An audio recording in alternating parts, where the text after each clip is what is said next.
Build, break, repeat. You know, that's the drill. At least for some of us. There are two ways, you have two different types of mentality of people who deal with cars. There's the one type that views breakage as like failure or an obstacle. And then there are other people who view breakage as a learning experience and a reason to improve or dig in. You know, it gets the wheels turning. It gets you motivated to make it bigger, better, faster, right? So it's just, you know, perspective is everything. It's like, okay, you take a car like this. Some people say, oh, it's just an ugly old four-door taxi cab, right? But other people look at it and say, it's a posted sedan, which means that the unibody, the rocker, is tied to the roof right here in the center. And there is zero flex to this car. You can jack up one corner and still be able to open and close all four doors. Try that with a two-door, and you can't. The unibody stretches and flexes, so you have to add frame connectors and unnecessary weight to the car. This thing is built rigid, solid, which is one of the reasons why the suspension works as good as it does.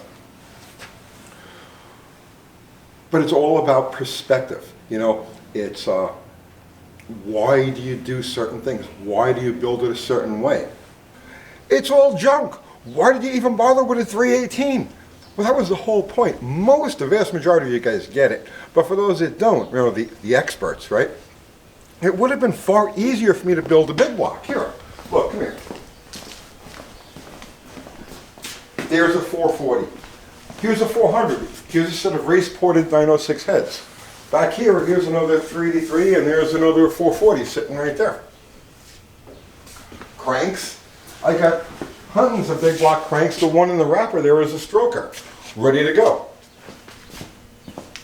Oh, here's a complete 383 right here. And, I mean, here. Rings, bearings. How many sets of rings and bearings and all of the other things? Oh, all set and ready to go. It would have been far easier, quicker, for me to build a big block for this car. But where's the sport in that?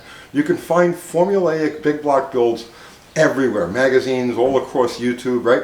It's turnkey, ready to go. But where's the sport in that? The whole point behind this build, behind every aspect of this build, was to take unlikely parts and make them work to the best of their abilities. And the same thing happens with the rear end. Here, this car right here. So this is a 73 Roadrunner. And this is a fairly strong 340. It's a 68 340. And it's got the usual stuff. Cam intake headers, a little bit of work on the heads. It makes really, really good power. And this car is a 4-speed with an 8 1/4 rear. This car also weighs 3,570 pounds, which is 500 pounds heavier than Bottle Rocket. So I figured, well, if it'll stand up to the abuse, and I abused this car, if it stands up to the abuse in this car, it ought to be okay in that one. Unfortunately, all it took was one good launch with a good clutch and a set of tires that really bit, and that was all she wrote. So let's show you what we're going to do now. So now that we have our smaller projects out of the way, we can finally dig in and actually start working again on Bottle Rocket. So as we showed you a couple of weeks ago, we picked up this housing. This is a 71, 72, 8 3/4 housing, which is kind of rare. We got people working over there. It's kind of rare because by 71, 72 Chrysler had gone mostly to the 8 1/4, even with big block cars. So, but anyway, we scored this thing. It's just a drop-in housing. We're ready to go. Here are the axles for it, and you could, I don't have one of the 8 1/4 axles, but you can see where these things are infinitely more beefy than the ones that were originally in the car. So, housing. Here's an example of how things go, right? So this morning I said, I want to shoot a quick video about what we're doing with the rear end. So let me get the housing stripped and at least get it cleaned up so it looks good on camera, right? So I go to take the drain plug out. The drain plug will not budge. It's like welded in there. I spent at least an hour, hour and a half. First, I put the correct square socket on it, right? And immediately broke the socket. And then I tried hitting it with the torch. Then I put the pipe wrench on it, and the pipe wrench twisted all of the threads off. So then I welded a nut to it and broke the weld. So then I welded yet another nut to it and finally got this thing out. It probably took a good hour of screwing around to do the simplest thing, right? Don't get discouraged, you know, this is all part of the game. You're going to screw around with cars, especially old cars, you know, you run across stuff like this. The thing that's supposed to take a minute takes half a day. So, at any rate, I'm going to give you guys a primer course on 8 3/4 rear ends, because I love these things. But before I say anything else, yes, I know, the 9-inch is a great rear. I have nothing against 9-inch rears. I've had many of them over the years. We had a top fueler back in the early 90s that was running 520s with a stock nodular iron center section, right? So yeah, I know all about 9-inch Ford rears. And I know all about junkyard 8.8s. They're all over the place. I know, they're great rears. That's not what I'm using in this car. This car is, I want to try to stick to as many factory parts as possible with this thing. So we're going to stick with the 8 3/4. 8 3/4 rear. These things are amazingly strong. And when you talk about the different, like the 9-inch and the 8 3/4, and they're both similar in that they have their dropout center sections. Back in the day when these things were in common use, it was a toss-up as far as strength goes, which is stronger, the 9-inch or the 8 3/4.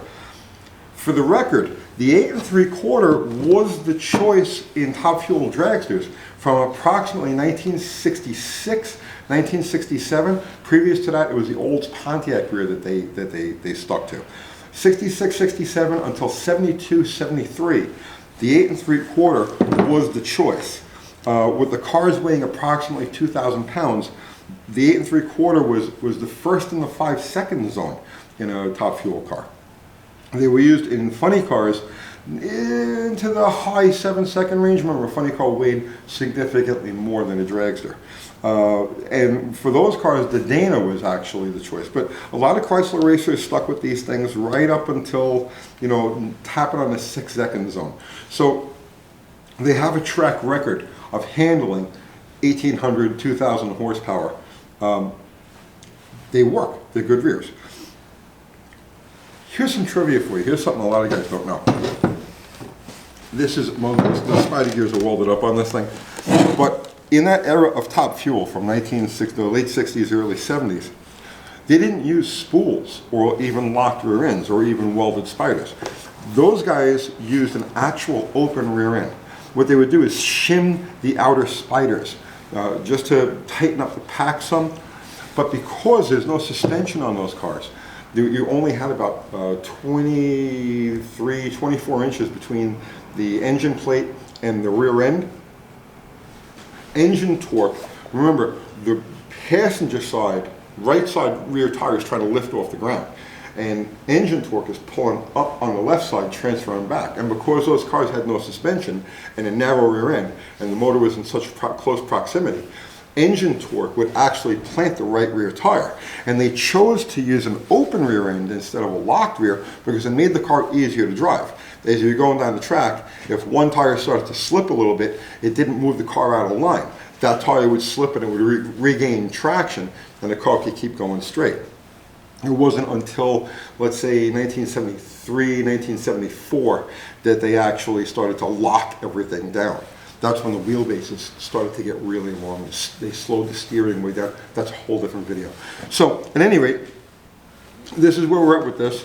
We're using a 489 chunk, right? So the number right here, okay? So every 8 3/4 chunk has a number cast right here. And the last 3 digits are the ones that we go by. Forget about these numbers. Now, there are many earlier cases from the 50s and the very early 60s. They're just obscure. The numbers. If you come across one of those, it's the same as a 741. All right, now, 740, here are the 3 numbers that we deal with as common 8 3/4 rear ends. 741, 742, 489. And this is a 489. The difference is right here. So the 489 has this beautiful, large, tapered pinion. The 741 doesn't have this is a straight line right here. More or less, this is a straight line, and instead of this gradual taper, there's a step right there, and that's the weak link on a 741. Now, that's not to say that the 741 is weak. The 741 is extremely strong, and if Bottle Rocket was an automatic, I would use a 741. I've got a couple of them laying around here. But because it's a stick, we're going with the that's the 741 is a light duty one. The 742 is heavier duty. It does away with that step that's right here, but it doesn't have this beef in the rest of the shank. The 489, well, that's the one of choice, and pretty much I think all of the aftermarket 8 3/4 center sections that are available today are all based off of this 489. The weak link on the 489 is that it's the only one that uses a crush collar. These things are okay for passenger car use.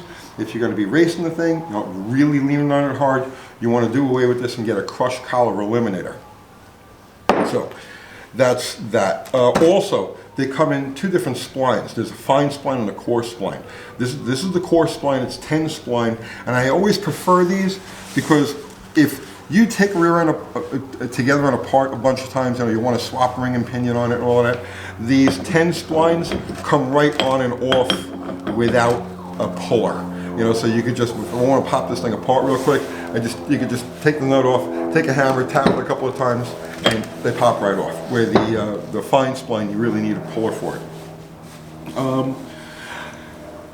As we've talked about 1,000 times with this car, weight and parasitic loss is everything. So there's a approximate 20 pound difference between the 8 1/4 and the 8 3/4. So we're trying to pare that down as much as possible, trying to get as close to the 8 1/4 weight as possible. We have several carriers that are, by the way, these carriers interchange between all of the different 8 3/4 housings, cases rather. We'll talk about housings in a second. I'll show you on the housing. We've decided to go with a spool because there's a 6 pound difference between the stock carrier with the welded spiders and a spool. So that'll definitely help us out. And we're using a steel spool because it's a stick. You don't want to give this thing any excuse to flex. They do have lightweight spools out there, but not for this application. We're not even going to go there. What else did I want to talk about on 8 3/4? I think that's it. The housing. Let me show you the housing real quick. So it's a sheet steel housing with a fully suspended car where there's give in the leaf springs. The housing itself is strong. When you tie these things down, right? When you limit the suspension movement, like for instance, let's say you throw Caltrax or something on there. Now you're taking away a lot of the give from the suspension. The weak link is the housing here, and a lot of guys will add a back brace right here, and that stiffens it up. It keeps the housing from twisting. And if you run it without a pinion snubber, and I think you can be running this thing without a pinion snubber, there is a weak link right here. The housing will start to distort right about over here. This will start to pull away. So you'll see right away you get leaks and seepage and whatnot. And when you've got when the bolts are tight and this is wet around here, you know that the housing is starting to give up the ghost. But I think we're going to be fine in this application with this rear end. What else I want to talk about? Also, on the axles, we're going to be swapping. These are the factory tapered bearings, and they do use an adjustment on the one side. We're going to be swapping over to what they call the green bearings, which are non-tapered and there's no adjustment. So those are the things that we're going to be doing on this car. Parts are ordered. You should have everything here, I don't know, probably early in the middle of next week, and we can get to slamming this thing back together again. drop the clutch and find out what the next thing that's going to piss out is. Probably the drive shaft. But at any rate, that's it. I'm going to get the cleaning parts, get the stuff pretty and painted. I'll see you tomorrow.